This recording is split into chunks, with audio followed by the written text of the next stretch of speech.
Hello everybody, I am Jedi Jack Penguin and welcome back to another LEGO Harry Potter review. Today I'm really excited to be taking a look at probably one of my least anticipated sets of 2023, that being the number 76419, the Hogwarts Castle and Grounds. This is a microscale set including a total of 2,660 pieces for the price of $169.99 when it releases on September 1st of 2023. Now, I was able to get this early at my local Target because Target actually swapped the release date for some reason, or the street date for this set, as well as many other September 1st releases to August 23rd, I believe. It is really weird, not sure why that happened, but hey, not complaining, happy I was able to get someone to pull this out of the back room for me. Huge thank you again to that Target employee, just because it was such a weird situation saying that this set was not sold in stores, but they had two available even though it showed out of stock. It's just really weird, but they found it in the back room nevertheless. Now, you may have heard me say this before, I'm not too much of a fan of microscale, so I'm not exactly sure how I'm going to think about this set. I mean, of course, the building experience might change my mind on what I think about this set, but my initial thought is, why couldn't this be that rumored Night Bus direct-to-consumer? Because I think that would have been such a better thing to put at $170 than another microscale castle that's going to clash with the sales of the 2018 one, which is currently still available. Look forward to a quick comparison segment towards the end of the video, but still, it's just really questionable why this set exists. All of that to the side, we'll look at our box art. Faint blue light black box art for the 18 plus style set, scribbling from the bottom logos and customized logo Hogwarts Castle and Grounds, which is an interesting name to give this considering we only get so much of the grounds here, and this is still just an incomplete version of Hogwarts, which is really annoying. I mean, there's more than the 2018 set, but it's still incomplete, and like, there's stuff missing, which is really annoying. From the back side of the box, you get an alternate angle of your build, as well as showcasing the one exclusive minifigure in the set, which is probably the reason why most collectors are going to want this, which is crazy that they put that behind this threshold. I don't like when they do that, but also at the same time, it's great to get something exclusive. This set also happens to include some interiors slightly similar to what we saw in that 2018 castle, but not to that extent. And also from the back of the box, you get the actual real-life picture of Hogwarts as well as your measurements. Opening up the box, we get a total of 22 numbered bags, and wow, that is a lot more than I expected. We also get a loose plate piece, as well as your two instruction manuals within one of those folders. Unlike your box, your instructions will have a white background, which is for easy readability when it comes to building it. From the back of the second one, you'll get your win information for 18 plus sets, as well as your piece count. Now, the more exciting stuff comes from the front of the first one, where we have a little bit of a brief history about Hogwarts. You can pause and read this if you so desire. And some nice pictures. The Hogwarts Architect. About the designer of the set, we get a picture of him holding it, as well as some words from him. For the one and only minifigure in this set, we have the Hogwarts Architect statue, and this minifigure just blows me away. The amount of details that LEGO was able to put on this compared to the first one that we got in the Advent calendar, which had no printing whatsoever. Wow, this figure is just beyond my expectations and great for this particular set. I don't think LEGO could have picked a better minifigure to include with a microscale Hogwarts castle. I mean, it would have been nice to see the four founders return in this set, but I think this is still a really great inclusion because it's something that we really haven't gotten before as far as a detailed version of this statue, and LEGO even went all out with all of these prints, including a brand new mold for that beard, which looks fantastic and is accurate to the source material. Really, the only thing that I would probably change about this figure is maybe the hat design could have changed a little bit. I mean, but still not complaining as far as the printing style on that. I'll remove the under the neck accessory, so you can get a better look at the facial expression and torso printing. Pretty standard there, just the robes flowing down to the skirt piece, and a nice happy smile underneath the beard. Now, before I end off on this figure, I did want to point out his accessories. For those of you who don't know, this is meant to be the statue of the guy who created Hogwarts. We get this little Hogwarts model with like the Great Hall and the main tower off to the side of it. And then we have this longer lightsaber handle piece to represent the scroll with the blueprints to create Hogwarts Castle, and I think these accessories are much better represented on this figure than the one that we got in the Advent calendar. Another really great thing about this figure is that he comes on a little display plate, which you can also plop on the front studs featured on your build, and my gosh, is this probably better than the one that we got in 2018? For one thing, I definitely appreciate the size and scale of this thing. Compared to the one that we got in 2018, we do have a lot more going on from the back side, though we still are missing quite a lot as far as what I was expecting here when it came to this set was to at least see the clock tower, which should have been featured right here in this general area, but really the problem that I see with them including that is that at that point I would like to see them include the bridge off to, you know, the Quidditch pitch and Hagrid's hut in the Forbidden Forest, and more of the lake and the boathouse and all of that stuff. I mean, honestly, they could just do a whole nother set to include that, but when you look at the name of this set, which is Hogwarts Castle and Grounds, really the only part of the grounds that we get is just this little bit over here. I mean, I guess you can kind of count the greenhouses a little bit and some of the rocky terrain, but otherwise we don't really get very much of the grounds. But other than those few missing pieces that I would have liked to have seen in this set, I think this turned out probably the best that it could have. We get all printed pieces. There are no stickers in this set.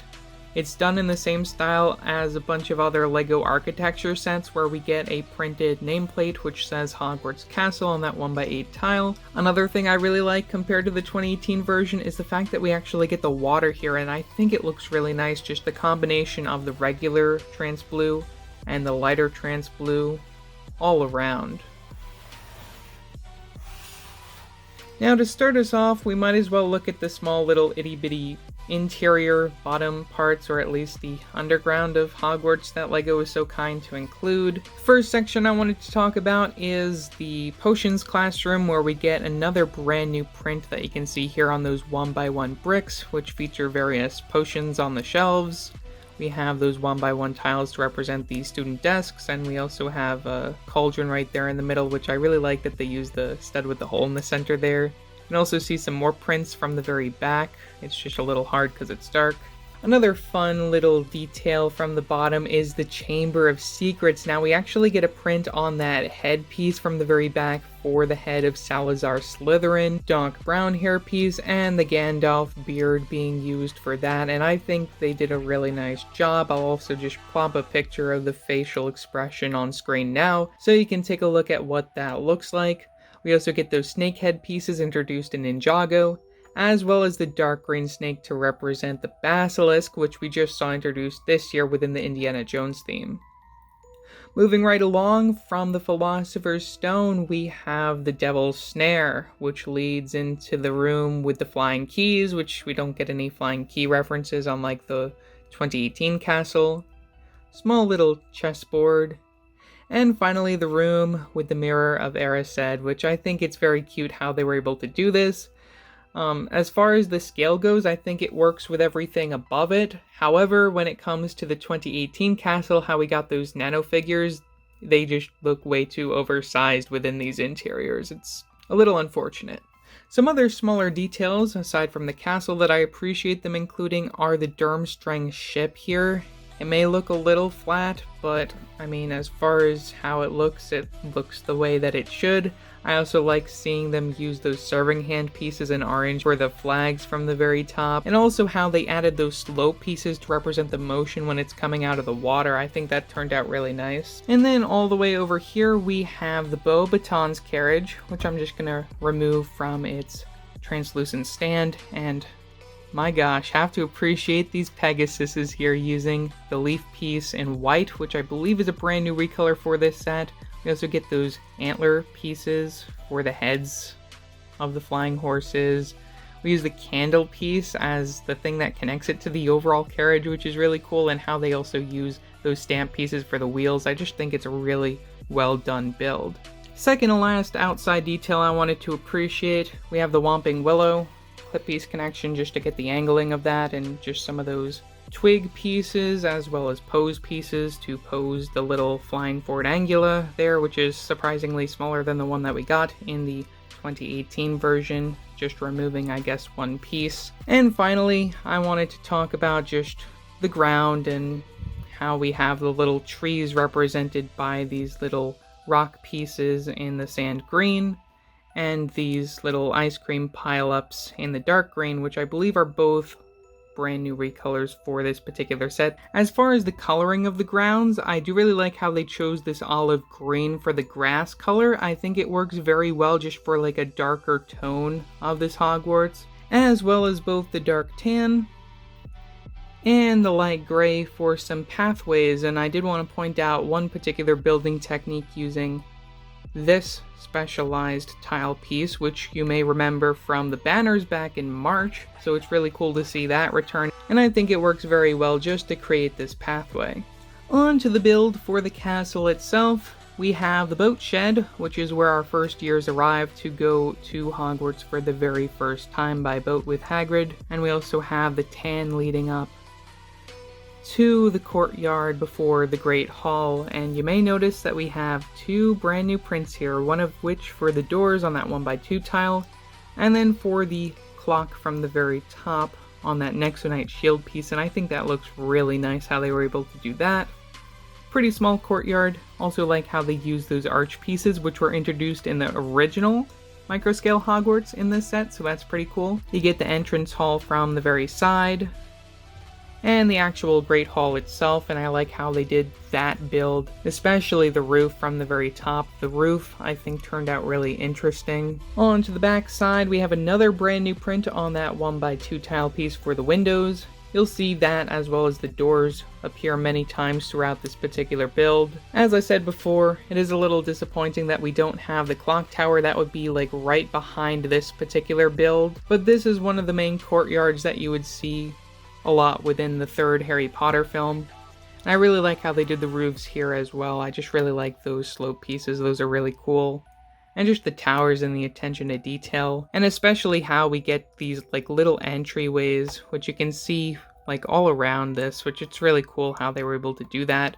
Unfortunately, they had to close this off though. This would also be where the hospital wing is, I'm pretty sure, which is why we saw it within the clock tower build as of the 2022 set. Next, we have the main tower aside from the Great Hall. This is the build that you see included within the 2018 set.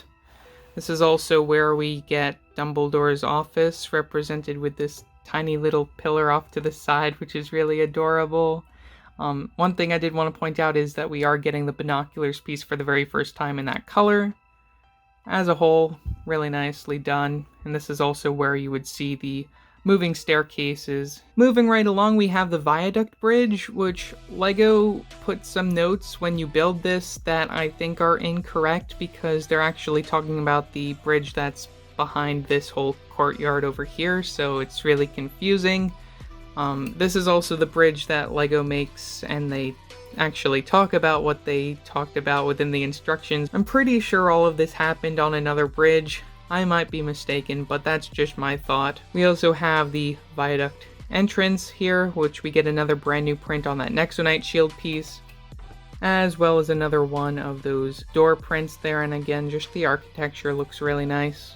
This would be where the library is. More windows. Again, repeating prints. As we move over here, we get some of the greenhouses, and another brand new print on that 1x1 brick piece for some more windows, just smaller than the 1x2 tile ones. We have the bell towers from the very back side, another door, and just the greenhouses I think are well done, even though they are tad small and nothing really too special. From the back side, you'll find the wings where most of the classes are held, as well as just a pathway to get to the greenhouses from this back side of the castle here.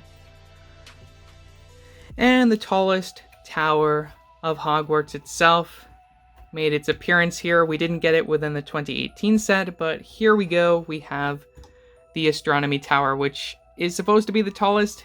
It doesn't really look like it's the tallest, but it actually is. It's just by a tiny bit. As far as the front of that building goes, it is a little flat, but it is accurate. As far as just the windows go, I really like how they use those Technic pieces to make the windows, and just the towers from the very top look really nice. I should also lift this up just so then you can see the courtyard within that spot.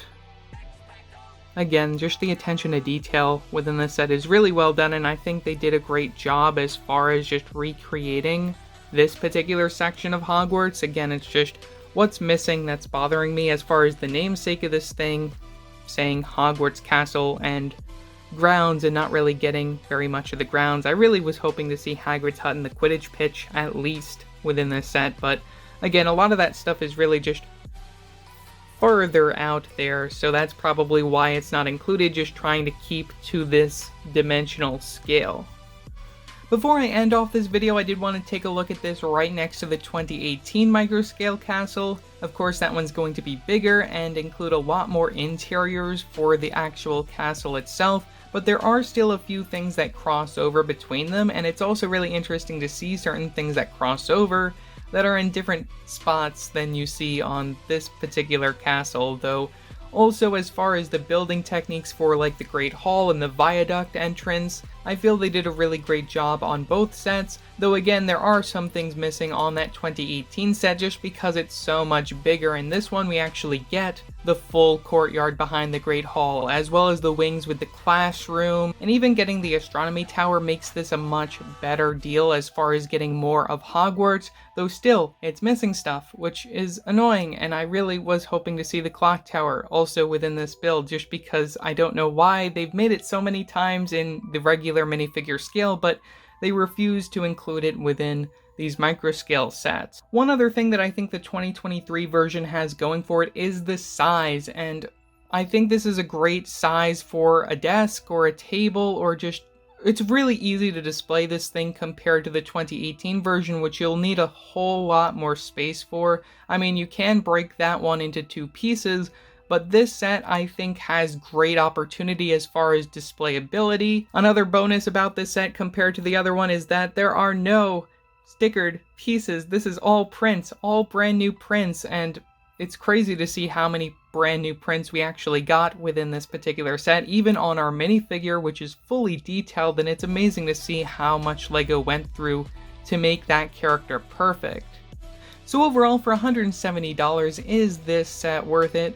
Well, as far as taking up space, this won't take up as much space as that 2018 set, and if you did not get that 2018 set, I definitely recommend this as a really nice display piece. You get so much more of Hogwarts, though again, we're still missing stuff from the very back side of this castle. I think it's enough to really just get the point across and show you like how big Hogwarts is and how expansive the Wizarding World is. I would not complain if LEGO made an attachment to the set, though I don't know how they would do that. Honestly, just make the back side of the castle, add the grounds, give us Hogsmeade, give us the Hogwarts Express. I think that would be really cool just to have an add-on with all of that stuff, though again, I don't know how they would be able to do that. Maybe have it off in certain segments or something, I don't know. Again, at the end of the day, if you want a really nice Harry Potter related display piece, this is the set for you. If you're not into that, it's okay. You don't need to buy this because it is really expensive still at $170. I do recommend waiting on a discount because no doubt it will go on discount at some point. Unlike a lot of D2Cs, this is an 18+ set and will be sold pretty much at all regular retailers come September the 1st, and just stick around for a regular lifespan of a set. So yeah, that's all that I have to say for this video. Leave your thoughts down in the comment section below, what your thoughts are on this set. Also, don't forget to like and subscribe and hit that bell icon so you don't upload a new video. So yeah, that's it for now, and I will see you next time. Bye!